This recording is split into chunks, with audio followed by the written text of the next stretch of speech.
Bismillahirrahmanirrahim. Assalamualaikum warahmatullahi wabarakatuh. Waalaikumsalam warahmatullahi Baik, teman-teman sekalian,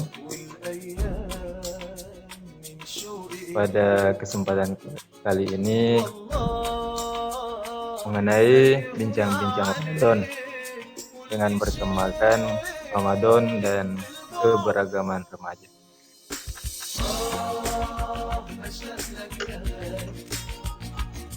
Dan sebelumnya, yang mana kita ketahui bahwa mengapa diangkatnya tema ini mengenai Ramadan dan keberagaman remaja, dikarenakan banyaknya remaja-remaja yang memiliki gaya-gaya tersendiri di dalam menyambut Ramadan itu sendiri. Misalnya ada remaja yang semakin giat dalam beribadah, khususnya dalam khatam Al-Quran dan lain sebagainya. Juga di lain sisi terdapat remaja yang sukanya mungkin bisa dikatakan nongkrong yang kurang bermanfaat dari segi spiritual. Misal seperti nangkring di pinggir jalan bersama teman-temannya atau di pos-pos tertentu. Juga marak kemarin pemuda-pemuda yang balap liar di poros-poros jalan tertentu. Nah, dengan itu maka diangkatlah tema Ramadan dengan keberagaman remaja. Dalam hal ini, pada kesempatan bincang-bincang Ramadan ini, saya sendiri perkenalkan, nama saya Irfan Kurniawan, selaku mahasiswa jurusan Pendidikan Agama Islam Paskah Universitas Islam Negeri Alauddin Makassar. Di sini saya ditemani oleh salah satu dosen kami, guru besar kami, yakni Bapak Dr. Laude Ismail Ahmad MTHI. Beliau adalah guru besar kami di Universitas Islam Negeri Alauddin Makassar. Nah, baik teman-teman sekalian, langsung saja saya kembalikan atau ingin mengetahui bagaimana tanggapan dari dosen saya atau Bapak Dr. Laude Ismail Ahmad terkait dengan fenomena ini, terkait dengan keberagaman remaja di dalam menyambut atau mengisi kegiatan di dalam bulan Ramadan. Dipersilakan. Ya, terima kasih banyak Adinda Irfan. Assalamualaikum warahmatullahi wabarakatuh. Waalaikumsalam. Alhamdulillah, salatu wassalamu rasulillah wa ala alihi washabbihi ajmain. Amma para pemirsa, kaum muslimin muslimat yang kami hormati, kembali kita bersua secara virtual online di bincang pagi Ramadan di hari ke-7. Kita bersyukur pada Allah, kita masih diberikan nikmat yang begitu banyak. Kita bisa masih melanjutkan kegiatan ibadah kita di bulan suci ini, termasuk dengan kegiatan bincang Ramadan yang hari ini saya ditemani oleh adinda saya Irfan Kurniawan, mahasiswa Pasca Sarjana UIN Alauddin Makassar. Pagi ini kita akan membincangkan tentang Ramadan dan keberagamaan remaja. Bulan Ramadan ini bulan yang sangat dirindukan oleh semua orang, siapapun dia, anak-anak, remaja, orang tua, karena dia akan membawa 1000 keistimewaan, berbagai macam keistimewaan. Dan kemudian akan direspon dengan berbagai macam sikap dari siapapun yang menanti kedatangannya. Anak-anak akan merasa bahagia, bisa bersuah dengan Ramadan, karena mereka akan datang ke masjid ketika buka puasa, bisa dapatkan kue dari panitia takjilnya. Bahkan anak-anak kadang tidak memakan kuenya di masjid, ya bawa pulang ke rumahnya. Tanda kebahagiaan dia mendapatkan sesuatu dari panitia takjil. Remaja juga bahagia, bisa terlibat aktif dalam kegiatan-kegiatan ibadah. Ya, meskipun sikap remaja secara khusus kita bisa kategorikan dalam 2 hal. Yang pertama, remaja yang mengisi hari-hari Ramadan dengan kebaikan-kebaikan. Banyak remaja-remaja di tahun-tahun lalu mereka menjadi panitia amalia Ramadan, mereka yang jadi MC, mereka yang mengatur takjil buka puasa, mereka yang akan membagikan zakat fitrah, sangat terlibat sekali. Tapi ada pula remaja ketika Ramadan datang itu punya sikap yang jauh dengan remaja yang tadi yang pertama. Ya, mereka menjadikan Ramadan ini sebagai bulan kebebasan, ya, mengekspresikan diri dalam hal-hal yang bertentangan baik secara hukum agama maupun hukum pemerintah atau hukum negara. Ya, misalnya yang tadi Adinda saya Irfan sampaikan, ya, misalnya di masa pandemi ini ya, masih ada saja remaja-remaja yang melakukan kegiatan balapan liar. Ini sebuah tindakan yang tidak terpuji. Kalau kita ingin menggali lebih jauh, mengapa ada 2 tipologi remaja berkaitan dengan Ramadan ini? Itu sangat tergantung lingkungan yang membentuk kepribadian remaja.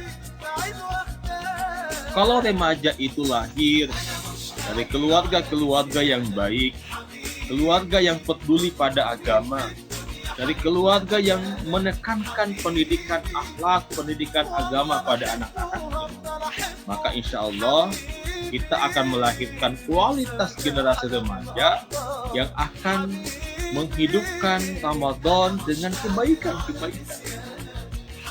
Tetapi jika remaja itu lahir dari sebuah lingkungan rumah tangga yang apatis, yang orang tuanya tidak peduli pada keadaan anak-anaknya, ditambah lagi dengan zaman milenial hari ini, kadang-kala orang tua terjebak pada kesibukan duniawi, ya, hingga kemudian melupakan tanggung jawab pada anak-anaknya. Ya, betul, kerja-kerja duniawi merupakan bagian dari usaha, ya, untuk kehidupan anak-anak kita. Tetapi itu tidak akan menjadi penentu kebahagiaan sejati bagi anak-anak. Anak-anak kita itu, ya, membutuhkan sentuhan-sentuhan jiwa, ya, sentuhan-sentuhan jiwa dari orang tuanya. Dan sentuhan-sentuhan jiwa itu akan menyentuh aspek-aspek rohani orang anak.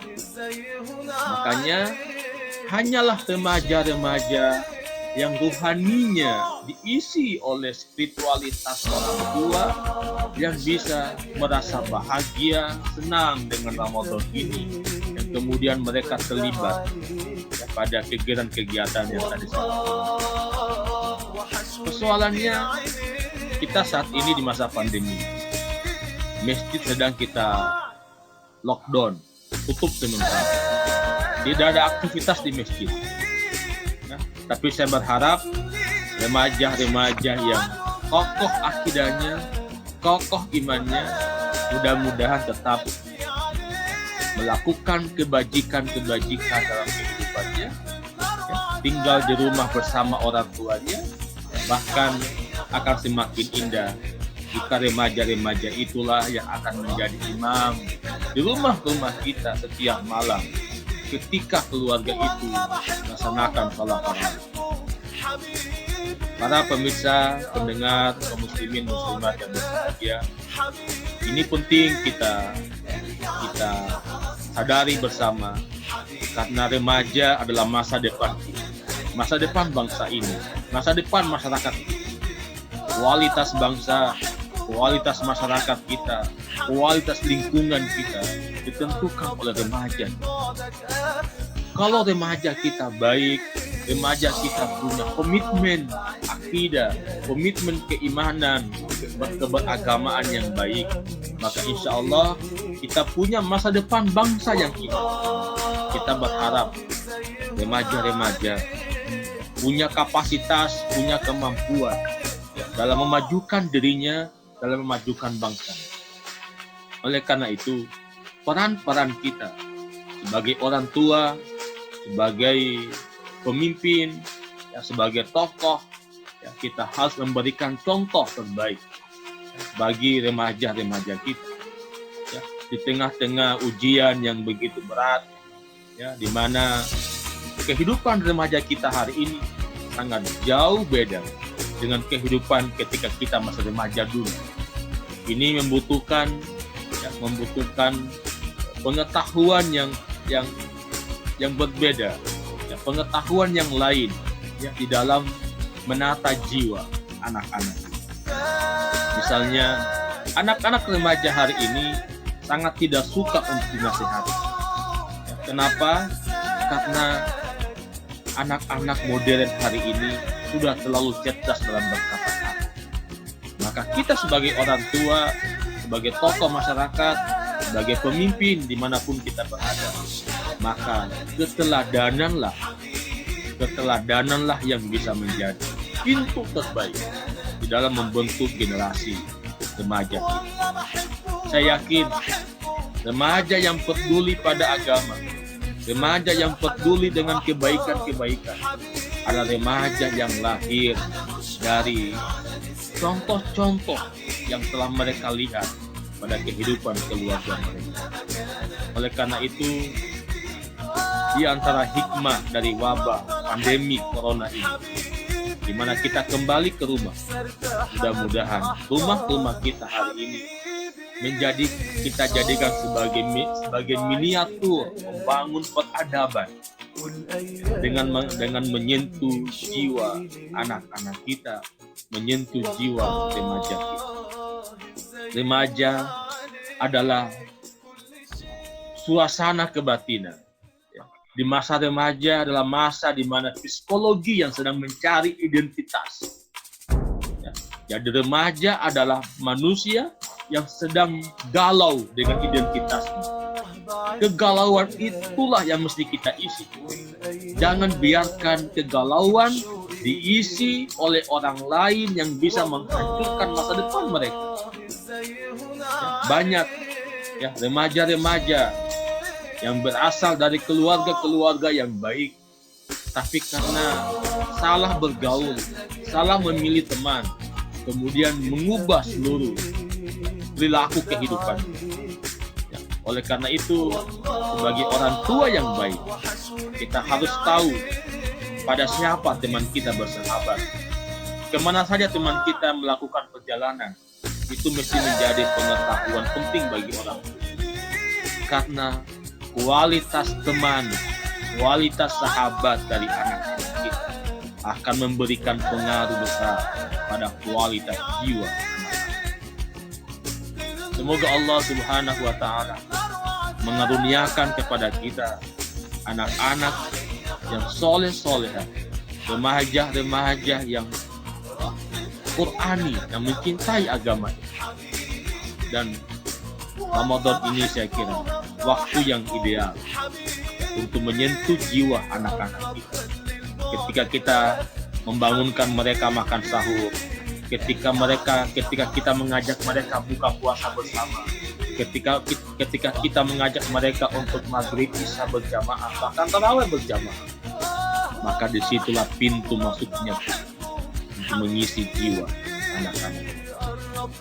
Semoga kita semua diberikan hidayah oleh Allah Subhanahu wa Ta'ala.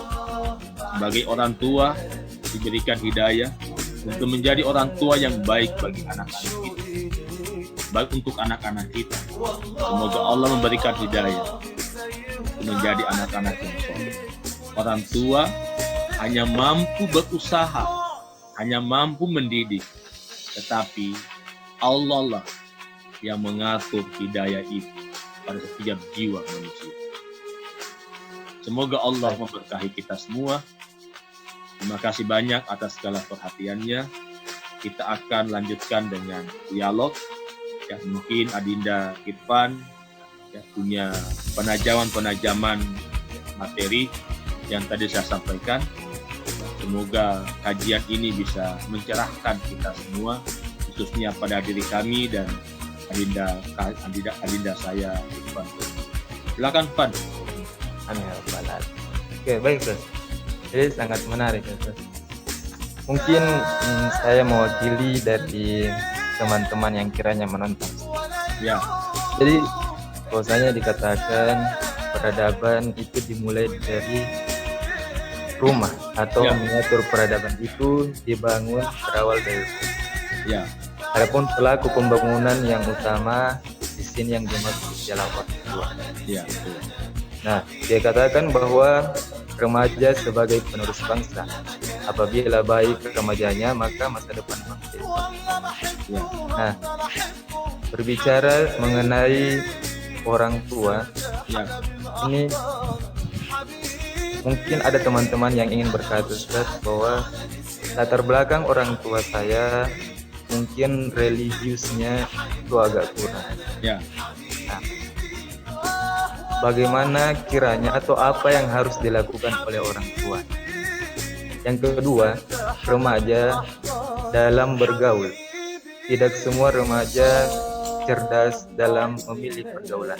Ya. Nah, mungkin apa yang sebaiknya dilakukan oleh remaja agar kiranya tidak salah dalam memilih pergaulan. Ya. Nah, saya kembalikan. Oke, makasih Dinda Irfan. Ya. Yang pertama, orang tua yang spiritualitasnya rendah. Ini memang masalah buat kita.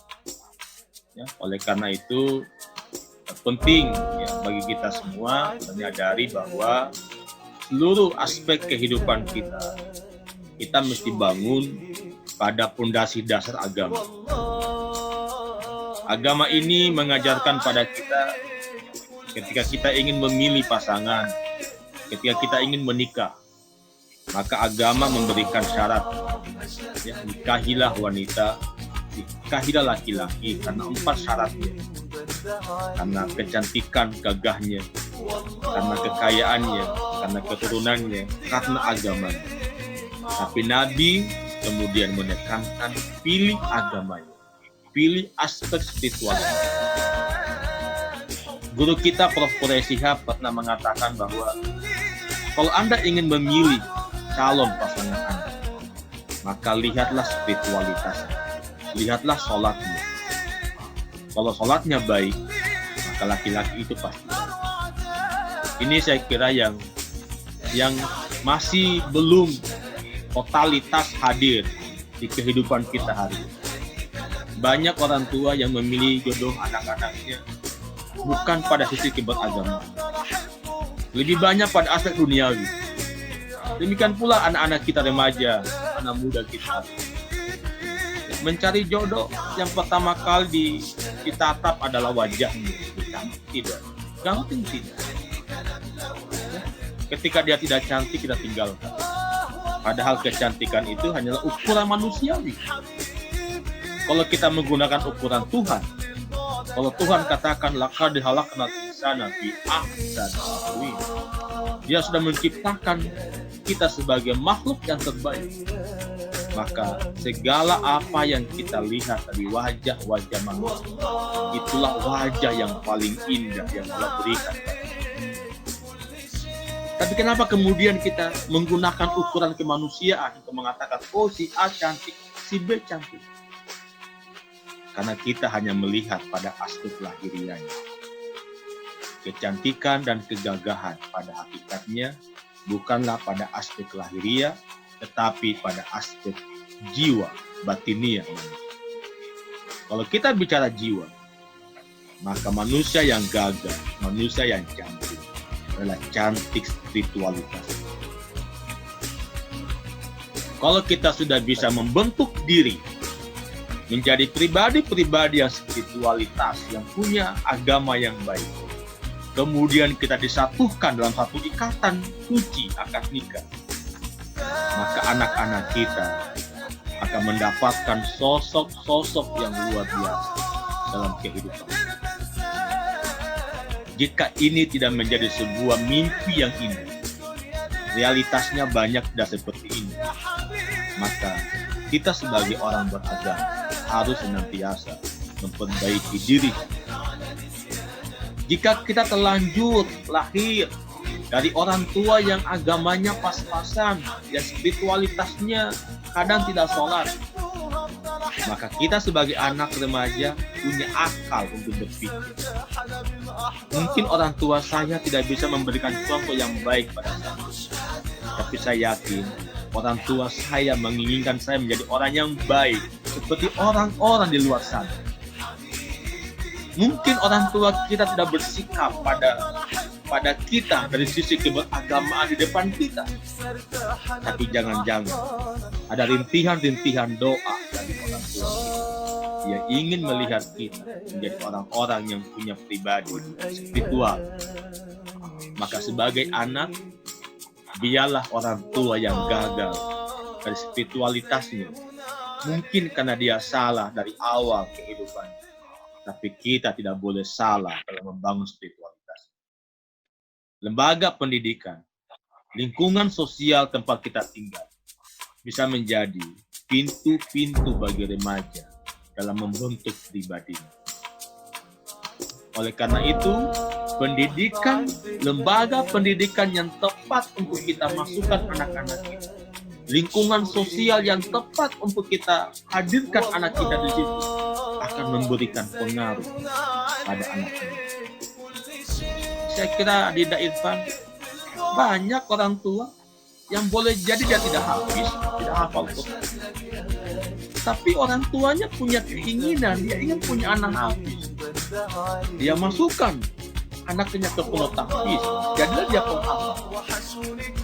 Artinya, kesalehan seorang orang tua, atau saya katakan begini, kesadaran spiritualitas, kesalehan bukanlah barang yang diwariskan, bukan barang yang bisa diwariskan.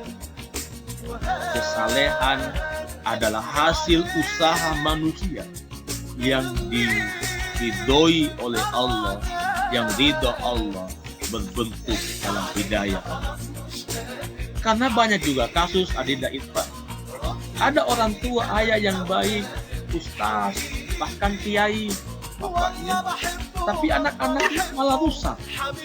Kenapa dia rusak? Mungkin karena tadi yang kedua tadi itu, mungkin dia salah bergaul, mungkin lingkungannya yang salah. Makanya agama kita mengajar pada kita semua orang tua, kalau kita ingin membangun sebuah rumah atau kita ingin membeli rumah, karena kita hari ini banyak membeli rumah, perumahan-perumahan, maka jangan lihat perumahan elitnya, jangan lihat luas bangunannya, tapi pertimbangkanlah bagaimana lingkungan perumahan itu. Siapa tetangga-tetangga Anda di perumahan itu? Karena tetangga Anda, karena lingkungan Anda akan membentuk kualitas anak-anak remaja kita. Para pendengar, pemirsa yang berbahagia, soal yang kedua tadi ya, tentang remaja yang salah memilih teman. Ya, saya kira ini memang problem kita. Tadi saya katakan remaja adalah masa yang sedang mencari identitas diri. Ya, oleh karena itu ketika dia sedang bimbang dengan identitasnya, sedang galau dengan identitasnya, maka orang tua mesti berperan besar dalam ya. Di masa-masa milenial ini, orang tua tidak bisa menjadikan anak sebagai anak. Orang tua mesti menjadikan anaknya sebagai sahabat, supaya anak tidak malu untuk curhat pada orang tuanya. Karena kegagalan anak remaja kadangkala karena anak-anak itu tidak mau berbagi cerita sama orang tuanya. Dia lebih senang berbagi cerita dengan teman-temannya. Maka wahai para orang tua, ubahlah posisi Anda hari ini. Anda telah menjadi ayah ibu ketika Anda melahirkan anak-anak Anda. Tapi ketika anak-anak Anda sudah remaja, sudah dewasa, maka Anda sudah harus naik pada tingkat mempersamakan keadaan Anda dengan anak-anak. Anda mesti menjadi sahabat yang baik. Orang tua adalah kualitas kepribadian tertinggi yang tidak bisa hilang pada diri. Tapi banyak orang tua yang tidak bisa menjadi sahabat buat anaknya. Padahal kehidupan manusia kadangkala lebih membutuhkan sahabat dibanding membutuhkan orang. Ya, saya kira memang perlu kecerdasan untuk kita bisa mampu memilih sahabat. Ya, banyak orang yang gagal karena sahabat, tapi sebaliknya banyak orang yang sukses karena sahabat yang baik akan selalu memotivasi, bahkan boleh jadi kesuksesan sahabatnya akan mendorong dia untuk menjadi orang yang sukses. Maka saya berpesan semua pemirsa khususnya adik-adik saya mahasiswa, pintar-pintarlah Anda karena kualitas sahabat akan menentukan kualitas. Kalau dalam konteks orang tua tadi saya katakan, mesti turun menjadi sahabat bagi anak-anaknya. Maka di lembaga pendidikan apapun namanya, sekolah, guru juga harus menjadi sahabat bagi dan mahasiswanya dan anak-anak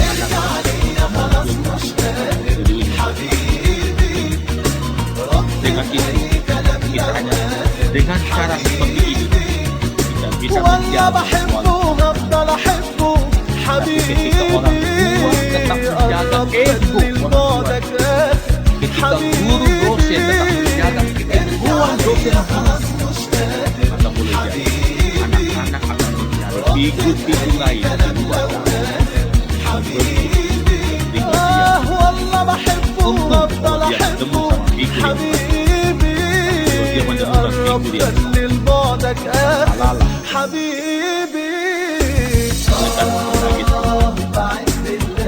Mari kita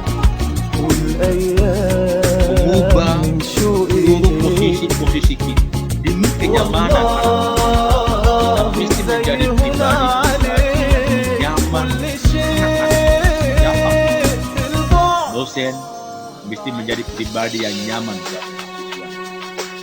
Dia mahasiswa tidak ikut, tidak ragu untuk datang mendatangi dosen, karena dia merasa dosennya adalah orang tuanya, dosennya adalah sahabatnya, dosennya adalah teman kita. Saya kira itu poinnya.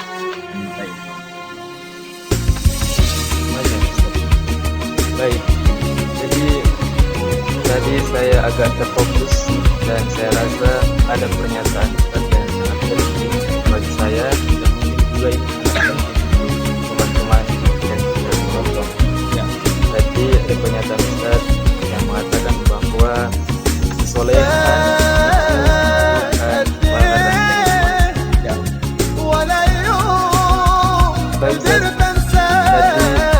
masih timbul beberapa pertanyaan. Lagi ini mau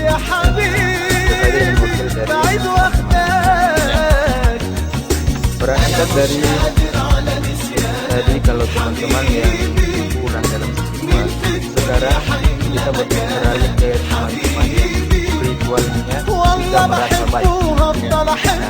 Saya juga agak sedikit masalah dengan dia merasa spiritualnya sudah baik karena merasa yang menjadikannya kurang baik.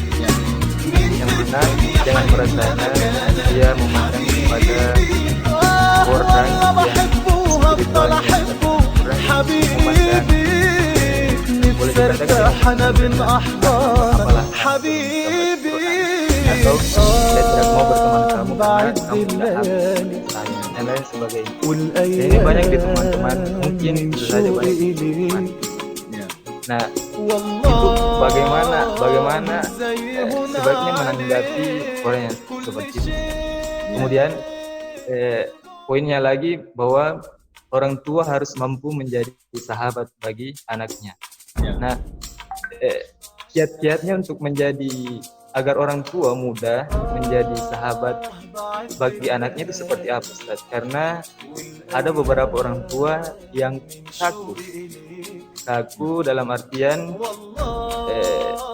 kurang bisa membuka bahan bicara agar ia bisa mengakrabkan diri sampai ke tahap sahabat kepada anaknya.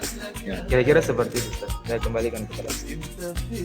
Ya, Adinda Irfan, spiritualitas yang baik itu diukur pada akhlak. Ya. Akhlak-akhlak yang paling mudah untuk menilai spiritualitas seseorang itu pada ketawaduan. Ya, ketawaduan, kerendah hati. Jadi kalau ada orang-orang yang alhamdulillah diberi hidayah oleh Allah, bisa menjadi orang-orang yang baik spiritualitasnya, rajin ke masjid, rajin hadiri halaqah pengajian, taklim rajin, ya. Tapi kemudian kehilangan ketawaduan akan spiritualitas, maka itu artinya spiritualitasnya baru pada tataran lahirianya. Spiritualitasnya belum menyentuh batinnya. Ketawaduan, kerendah hatian, tidak sombong itu bagian dari jiwa manusia. Maka kita hari ini memang kadang-kala terjebak pada tampilan lahiriah. Banyak orang hari ini, anak-anak kita, remaja, mahasiswa yang hanya menghiasi diri, menghiasi lahiriahnya. Seakan-akan lahiriahnya inilah yang spiritualitas. Padahal spiritualitas itu adalah jiwa. Ya. Lahiriah kita itu mesti menggambarkan kualitas jiwa. Jangan dibalik. Lahiriahnya diperbaiki, jiwanya belum masuk. Ya, ini yang terjadi. Ya, sehingga inilah yang sedang kita hadapi hari ini. Saya bersyukur di kampus Dinda Irfan banyak anak-anak yang baik, yang soleh, yang spiritualnya bagus gitu, dengan tampilan lahiriahnya gitu. Tapi apalah arti tampilan lahiriah itu jika hatimu busuk dengan akhlakmu yang tidak selesai. Ya, misalnya gini, Pan. Ya, di masa kita ini banyak kasus. Anak-anak yang kadang-kala dibentuk oleh lingkungan dengan halaqah, dengan kajian-kajian, kemudian menjadi soleh dia. Kemudian yang tadi orang tuanya tidak spiritual, gitu, belum paham agama. Kadang-kala anak yang spiritualitas ini kemudian menyalahkan orang tuanya. Oh, ini tidak beragama. Ya, jangan pernah Anda mengaku orang beragama, jangan pernah Anda mengaku sebagai orang yang spiritualis kalau Anda masih menyalahkan orang tua Anda. Kalau misalnya paham orang tua Anda itu memang salah, maka yang bijaksananya adalah Anda dialogkan dengan orang tua. Tapi banyak anak-anak kita hari ini yang kadang-kala perbedaan paham dan orang tua membuat konflik dengan orang tua. Itu kegagalan dari spiritualitas.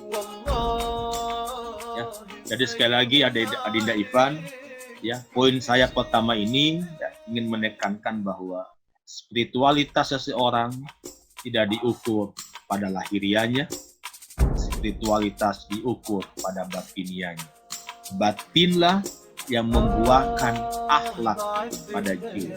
Akhlak itu, akhlak kita, karakter kita adalah bahasa jiwa. Bahasa jiwa. Jadi kalau misalnya ada orang, teman-teman mahasiswa di kampus dengan baik sopan, "Tabe Pak Ustaz, minta maaf Pak Ustaz," itu bahasa jiwa, bahasa jiwanya itu. Itu bahasa jiwa. Tapi ada orang-orang yang kadang-kala lahirianya baik, tampilannya subhanallah, tapi kata-katanya tidak subhanallah. Itu yang pertama, ya. Saya kira Adinda Ivan. Yang kedua tadi apa ya? Yang kedua dari Ustaz, bagaimana kiat-kiatnya Ya. agar kiranya Jadi bagaimana orang tua bisa menjadi sahabat? Ya, menjadi sahabat. Yang paling utama adalah manusia itu membutuhkan orang dalam kehidupan. Kita ini makhluk sosial. Orang tua, kalau dia berada pada posisi orang tua, biasanya anak itu menjadi orang yang sangat hati-hati gitu. Terlalu tinggi posisinya dia. Apa namanya ya? Dia merasa berat, merasa kikuk untuk sama orang tuanya. Sama juga dengan dosen kan. Kalau dosen itu mempertahankan kedosenannya dalam bergaul dengan mahasiswanya, itu mahasiswa tidak berani datangi dia. Dia tidak percaya diri, dia takut, terlalu tinggi makamnya. Ya, tapi kalau makam orang tua itu, posisi orang tua itu turun menjadi sahabat, maka enak komunikasinya. Ya, enak komunikasinya. Maka langkah awalnya adalah orang tua mesti menjadikan anak-anaknya sebagai sahabat. Kalau orang tua sudah merasakan bahwa anak-anakku sahabatku, maka anak-anaknya juga akan merasakan orang tuanya sebagai sahabat. Ya, karena kebutuhan kita pada sahabat lain luar biasa. Ya, tempat curhat, tempat berkeluh kesah. Makanya kalau orang tua yang gagal memposisikan diri sebagai sahabat anak-anak ini, kadang tidak bisa, anak-anak tidak berani bicara pada orang tua. Apalagi orang tuanya yang tadi Ivan katakan pendiam, tidak banyak bicara, semakin kuat. Ya, makanya orang tua mesti banyak dialog, mesti banyak komunikasi dengan anak. Ya, saya kira Ivan sudah kaji di Luqman itu bagaimana Luqmanul Hakim mengajak dialog dengan anak. Ya bunayya, la tusyrik billah, inna syirka, dialog, menasihati. Maka tadi saya katakan Ramadan ini ya, dengan wabah Covid kita stay at home, ibadah di rumah, maka saat-saat inilah waktunya kita mendekatkan jiwa orang tua, mendekatkan jiwa dengan anak-anaknya, anak-anaknya mendekatkan jiwa dengan orang tua. Ini adalah waktu bulan jiwa. Saya kira mungkin itu, Fani. Baik. Nah, itu untuk teman-teman sekalian. Jadi yang perlu digarisbawahi bagi teman-teman yang sedang menonton, bahwasanya untuk mengatakan tampilan lahiriah itu perlu, namun ada yang perlu lebih dihiasi dari tampilan lahiriah, yakni tampilan jiwa. Mungkin gini, Pak. Tampilan lahiriah itu penting. Tapi jadikan tampilan lahiriamu sebagai buah dari tampilan jiwamu. Masya Allah. Jadi itu ekspresi jiwa, ya, ekspresi jiwa. Jadi kualitas jiwa kita akan gambarkan, kita aktualkan pada lahiriah. Ya, tadi saya katakan kalau jiwa kita jiwa yang baik, maka kadang-kala kita luar biasa, sopan, ya, kata-katanya indah. Tapi kalau jiwa rusak ya rusak juga lahiriahnya. Nah, baik. Ya, Ustaz. Jadi mengenai berbicara mengenai tampilan lahiriah dan tampilan batiniah dan kaitannya dengan Ramadan ini, saya teringat dengan kutipan dari salah satu tokoh, Ustaz. Ya, Kalau tidak salah Jalaluddin Rumi ya, yang mengatakan bahwa berpuasalah karena itu akan menjadi obat lahir dan itu akan menjadi obat batin. ya. Nah, namun mungkin dari pernyataan beliau atau tokoh tersebut tidak atau kurang bisa dipahami dari teman-teman, atau tidak semua teman-teman bisa memahami pernyataan beliau. Nah, bagaimana kiranya Ustadz bisa menerjemahkan perkataan tokoh tersebut dengan realitas remaja yang ada. Ya, ibadah puasa ini memang lebih banyak dirasakan oleh lahiriah kita dengan lapar dan haus.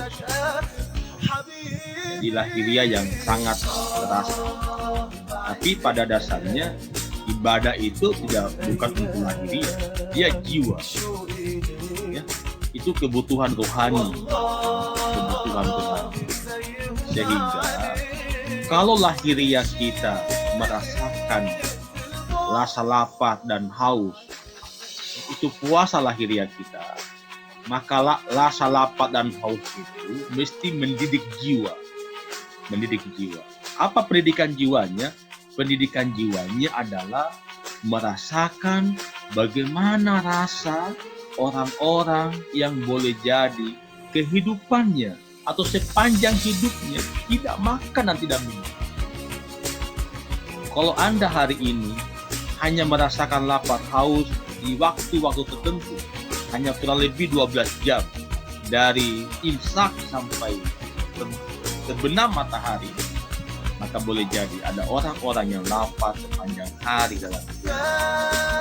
Oleh karena itu, pendidikan lahiriah puasa adalah lapar dan haus, tapi pendidikan jiwanya adalah empati, kepedulian. Jadi berhasil puasa Anda kalau Anda peduli pada lingkungan Anda, peduli pada sosial Anda. Gagal puasa Anda kalau Anda tidak peduli pada lingkungan sosial. Banyak orang hari ini yang merasa puasa, tapi tidak peduli pada orang tuanya, tidak peduli pada tetangganya, tidak peduli pada temannya. Ya, padahal khairun nas anfa'uhum linnas. Sebaik-baik manusia bukan yang lama puasanya, bukan yang lama sholatnya, bukan yang lama yang berkali-kali haji umrohnya, bukan yang banyak zakatnya. Manusia yang terbaik, manusia yang bermanfaat pada orang lain. Dia peduli pada kehidupan. Ya, saya kira itu, Ivan. Baik, Ustaz. Nah, kembali kepada tema pembicaraan kita mengenai Ramadan dan keberagaman remaja. Ya. Yang mana tadi jelaskan bahwa puasa ini mendidik jiwa. Ya. Bukan hanya menahan lapar dan dahaga. Namun ketika kita berbicara mengenai realitas kids zaman now, Ustaz, ya, kaum milenial, dalam mensifati puasa itu sendiri, yang mana kita tidak bisa mengukir bahwa ada beberapa remaja yang hanya memahami puasa itu sebatas menahan lapar dan dahaga, ya, tanpa memerhatikan ada beberapa faktor-faktor yang bahkan ia tidak sadari karena sudah menjadi tahap pembiasaan. dan itu bisa merusak amal puasanya sendiri. Seperti misalnya Ustaz, yang mana kita ketahui bahwa remaja sudah tidak lekang atau tidak bisa lagi lepas dengan gadget. Ya. Nah, yang mana di dalam gadget tersebut terdapat fitur-fitur yang bisa memunculkan gambar-gambar yang kiranya, kalau saya katakan, ada gambar-gambar yang kurang baik lah untuk dilihat. Dan saya rasa itu bisa berdampak kepada jiwa. Dan apakah itu bisa merusak amal puasa itu sendiri, Ustaz? Bagaimana? Jadi semakin maju zaman ini maka semakin berat ujian.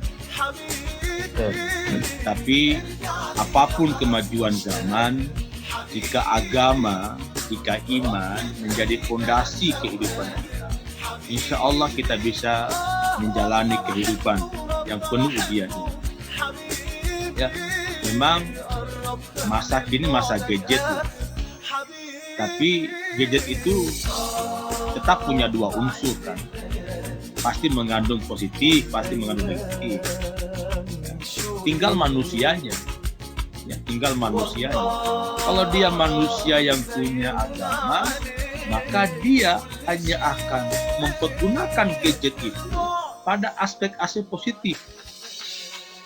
Tapi kalau pengguna gadgetnya tanpa iman, tanpa agama, maka boleh jadi lebih banyak negatifnya dia lakukan. Ya, jadi memang kita hari ini kemajuan teknologi luar biasa. Dan boleh jadi juga di balik kemajuan ini mungkin punya misi-misi tertentu pada manusia. Jadi satu sisi dia ingin memajukan kualitas kehidupan kemanusiaan. Tapi kalau misalnya ada orang-orang yang menciptakan fitur-fitur yang tidak baik, itu kan berarti dia ingin merusak kemanusiaan kan.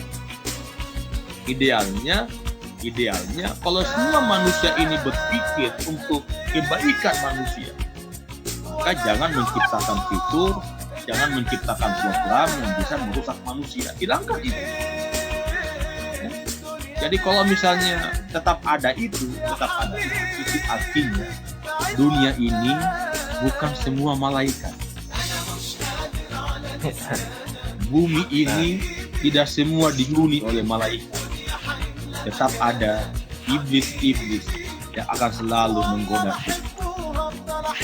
Boleh jadi pencipta gadget, pembuat HP itu adalah malaikat yang ingin membantu komunikasi kita dari jarak jauh. Bisa bicara dengan ibu yang ada di kampung sana. Tapi ada orang-orang yang ingin mengisi gadget itu dengan keburukan. Itulah iblisnya dunia. Oleh karena itu, kualitas kemanusiaan kita akan senantiasa diuji oleh kekuatan pada diri, yaitu kekuatan malaikat dan kekuatan iblis. Maka Al-Quran, Sunnah Rasulullah menjadi pedang kita, menjadi pedang dalam melawan musuh-musuh kita, agar kita menjadi manusia pemenang dari ujian.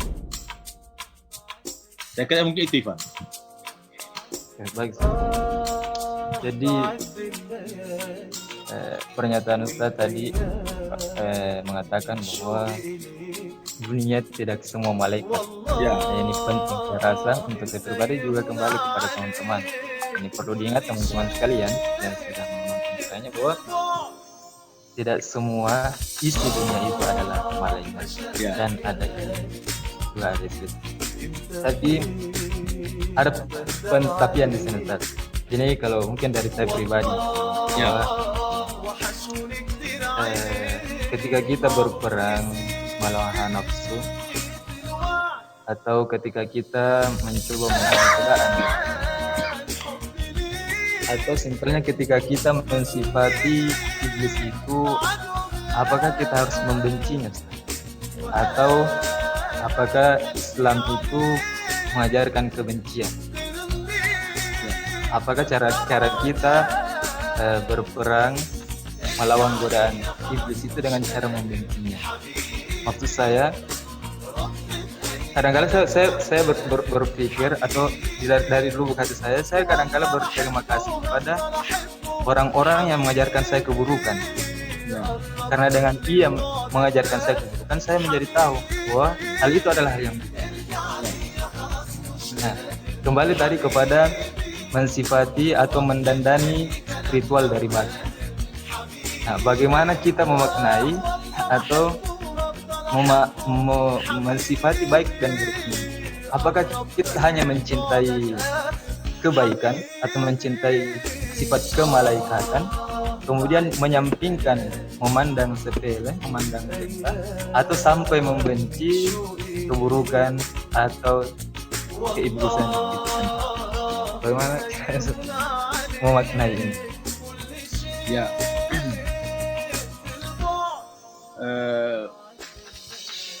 Allah sudah menciptakannya di bumi ini dua sisi yang paradoksal tadi. Ada kebaikan, ada keburukan.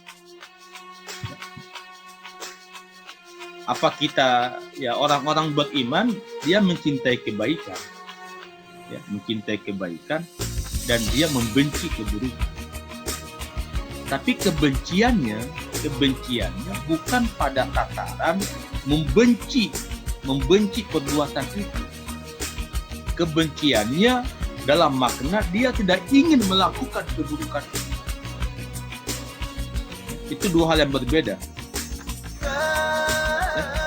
Jadi misalnya gini, zina itu haram dalam agama. Zina itu haram.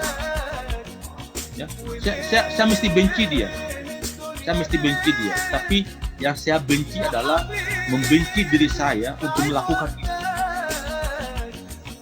Ya, saya tanamkan diri saya itu perbuatan keji, itu perbuatan yang saya mesti benci. Ya, jadi para pemirsa, teman-teman semua yang saya hormati, ya, memang kalau kita diajari oleh orang tentang keburukan, ya kita berterima kasih. Berterima kasihlah kita bahwa Anda telah menginformasikan, oh ini buruk ini. Tapi kalau Anda diajak untuk berbuat keburukan, Anda jangan berterima kasih, Anda mesti menolak. Nah, meskipun Ivan pada tataran spiritualitas tertinggi, maka kita akan mengakui sepotong kalimat yang diajarkan oleh agama. Alhamdulillahi ala kulli hal. Segala puji bagi Allah untuk segala keadaan. Nah, ini tingkat tinggi spiritualitas. Ya, jadi spiritualitas tertinggi seperti para sufi, ya, para sufi itu kebencian tidak ada lagi pada dirinya. Siapapun, dia tidak membenci iblis, dia tidak membenci setan, dia tidak membenci keburukan. Keburukan boleh jadi menjadi pintu kebaikan. Tapi bagi kita orang awam, ya, saya ingin menekankan begini, karena kalau tadi saya katakan bahwa tidak semua penghuni bumi ini malaikat, ada iblis, maka saya juga ingin mengatakan bahwa tidak semua penghuni bumi ini malaikat yang punya kualitas yang sama, manusia yang punya kualitas yang sama. Ya, yang oleh Imam Al-Ghazali katakan ada awam, ada hawas, ada hawasul hawas. Ya, mungkin bagi kita yang awam, ya, kita mesti membenci keburukan itu. Kita mesti membenci iblis, itu musuh kita. Ya, tetapi bagi sufi, kebencianmu pada itu sebenarnya bukan bencimu, tapi cintamu. Ya, jadi kebencian itu bisa menjadi cinta. Ya, bisa menjadi cinta. Jadi saya membenci keburukan karena saya cinta pada diriku dan saya mencintai. Jadi keburukan menjadi sumber cinta. Makanya puncak spiritualitas ulama sufi kadang-kala menganggap cinta sebagai sumber segala kebahagiaan, sumber segala kebenaran. Jadi saya tanggapi bahwa sederhananya bahwa yang dibenci itu adalah perbuatan, Ya, bukan orangnya, dengan maksud untuk tidak melakukan perbuatan yang sama, dalam artian perbuatan buruk. Baik, alhamdulillah Ustaz. Jadi tadi dikatakan Ustaz bahwa tidak semua penghuni bumi itu adalah malaikat dengan kualitas yang sama. Masya Allah, sangat baik. Kembali ke tema awal Ustaz. ya, Saya membahas lebih dalam ini Ustaz. Jadi kembali ke tema awal mengenai Ramadan dan keberagaman remaja. Yang mana ketika kita kembali berbicara tentang realitas remaja, ini dikatakan bahwa firman Allah Subhanahu wa taala berfirman bahwa berpuasalah sebagaimana umat terdahulu agar kalian bertakwa. ya, Nah, masih banyak atau masih ada beberapa pemuda yang ketika ia berpuasa Ustaz, itu ia tidak sadar, atau entah ia tidak sadar atau mungkin belum paham bahwa ia berpuasa namun tidak mendirikan ibadah sholat. ya,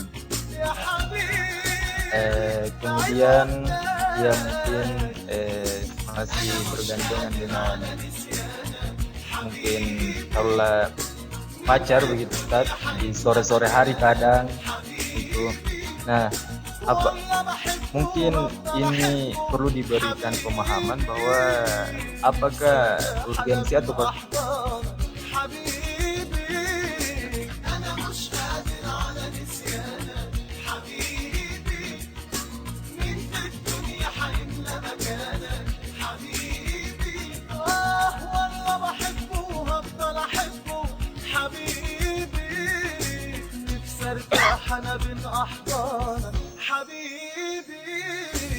bagaimana Pak tadi?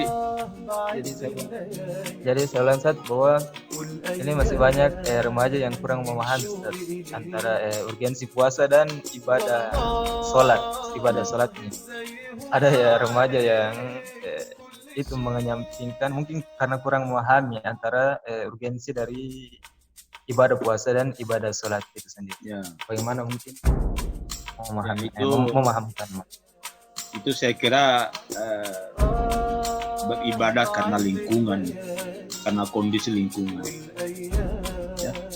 Jadi kita jangan beribadah karena malu sama teman, ya, karena tidak ingin dibilang tidak puasa sudah besar. Ya, mestinya puasa ini menggambarkan kualitas iman kita. Kalau kita mengaku orang-orang beriman, maka fondasi dasar keimanan kita itu pada aspek sholat. Nah, saya kira banyaklah dalil hadis itu ya, bahwa sholat tiangnya agama. Kalau Anda tidak sholat, menghancurkan agama. Jadi memang kita hari ini merasa lebih malu kalau tidak puasa dibanding tidak sholat.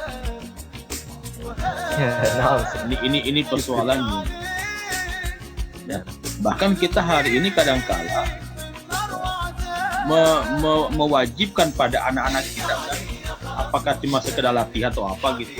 Kan ada anak-anak kita yang mungkin masih 5-6 tahun, kita suruh dia, nah puasa setengah nana, puasa setengah kini, puasa kina. Nah, mungkin baik sebagai latihan gitu. Tapi adakah misalnya orang tua yang bilang pada anaknya, nak sembahyang kinadi ya cuma subuh saja, nah terus sembahyang tidur nak subuh atau zuhur kah? Tidak ada itu. Ya. Jadi mungkin karena pengetahuan kita atau karena apa gitu ya. Tapi kalau ada remaja yang puasa tapi tidak sholat, itu artinya puasa yang tidak dilandasi oleh imannya, oleh keberagamaannya. Boleh jadi puasanya dianggap ya, sebagai rutinitas tahunan, ketika dia akan buka puasa bersama temannya, akan makan sahur bersama temannya. Jadi ini kan puasa ini kan saat ini menjadi sebuah gaya kehidupan modern. Ya, tiba Ramadan ya macam-macam kita, artis menjadi baik misalnya, luar biasa. Makanya tidak salah kalau agama ini menekankan iman sebagai landasan atas segala ibadah. Ya ayyuhallazina amanu, hai orang-orang yang beriman, imanmu yang bicara.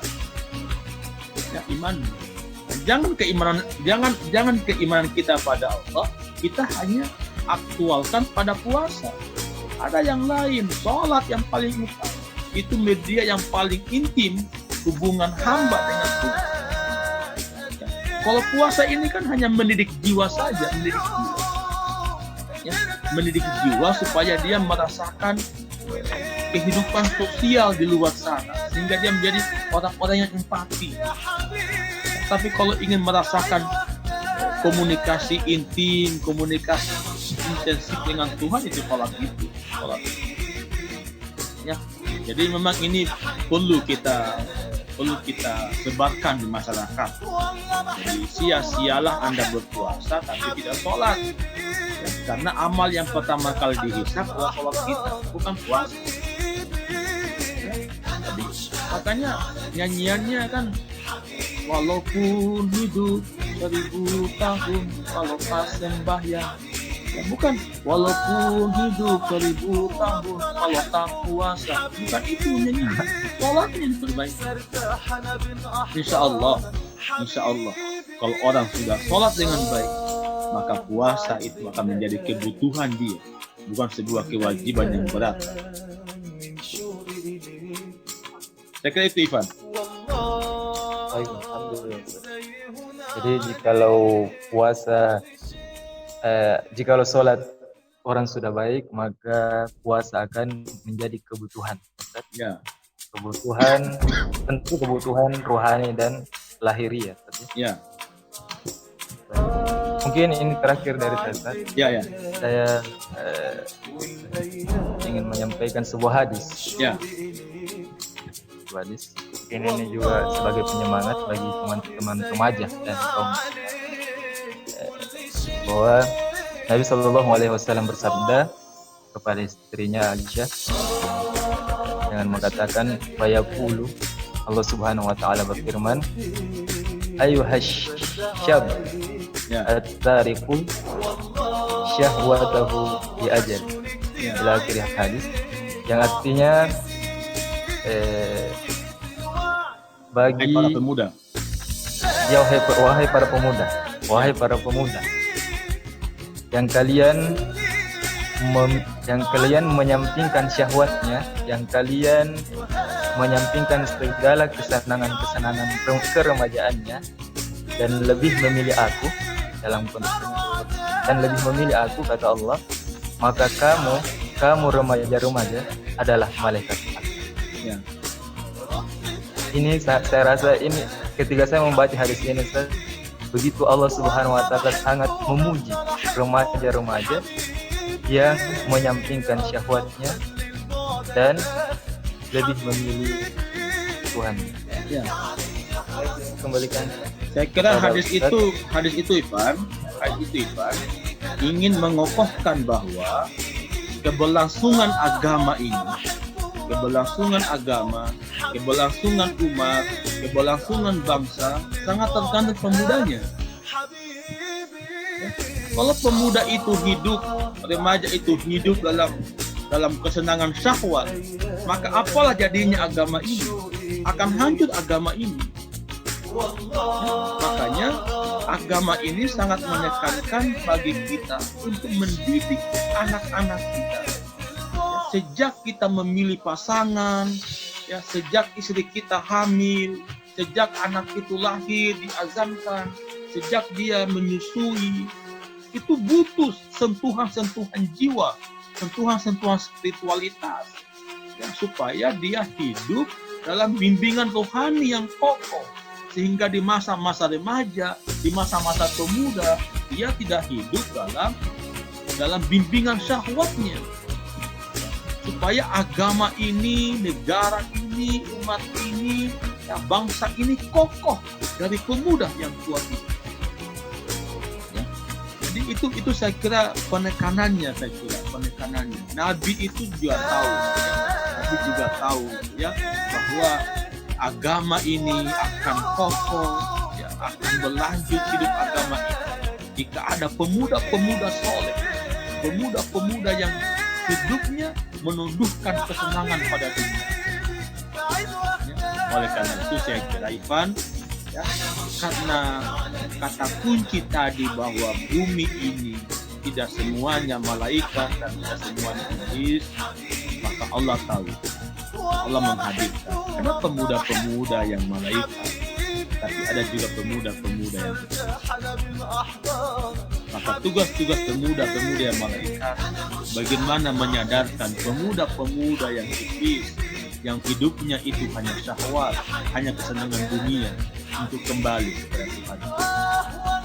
Ya, karena pada akhirnya kesejatian hidup kita adalah mudik, adalah pulang kampung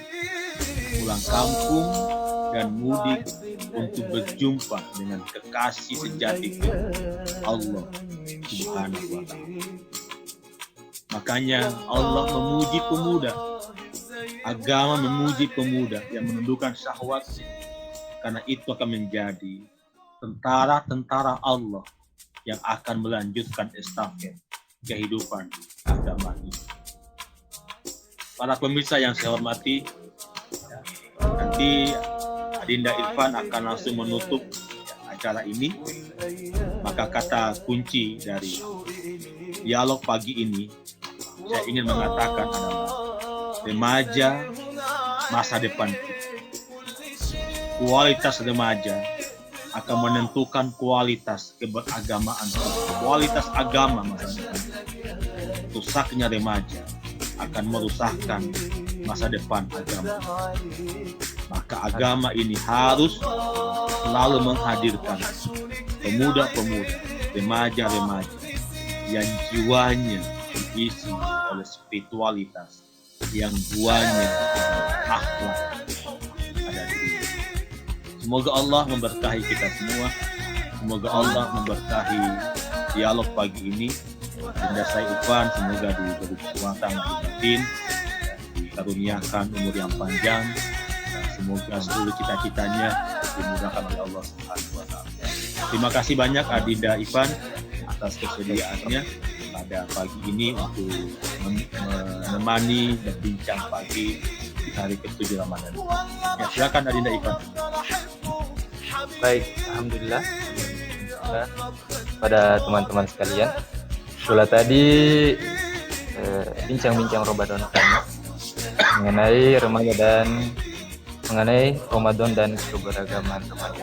Semoga kiranya video ini dapat bermanfaat bagi saya pribadi, bagi Ustadz, dan bagi teman-teman yang kiranya sempat menonton video ini.